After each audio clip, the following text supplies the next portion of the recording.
In this video, I'll be showing you how to fix lag and stuttering in Red Dead Redemption Mobile. It's a very simple method, so if you find this video helpful, be sure to drop a like and subscribe.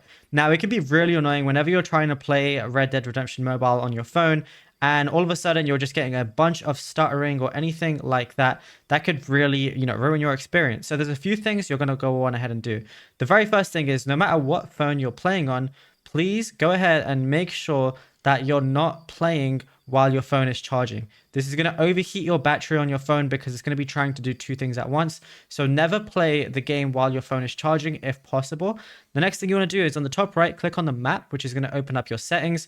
Go down to options, go to display like I am. You don't have to change brightness or anything, but you want to scroll down to graphics, and the graphics mode, normally it's going to be on fidelity. That's going to be the default. But if you're getting low FPS, maybe getting lag and stuttering, switch to performance mode instead. When you switch to performance mode, the game might look slightly worse. Like, as you can see, there's kind of a big difference on my screen anyway.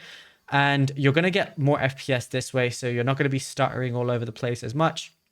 And another thing I'd recommend is make sure you're not on low power mode on whatever phone you're playing on. Low power mode is definitely not what you want to be doing, and make sure there's not other apps in the background whenever you're playing, so that your phone's processors and the RAM can all focus on Red Dead Redemption Mobile. But it's as simple as that. If you want any other Red Dead Redemption Mobile videos from this channel, let us know down in the comments below what you need help with, and we'll make videos on those too.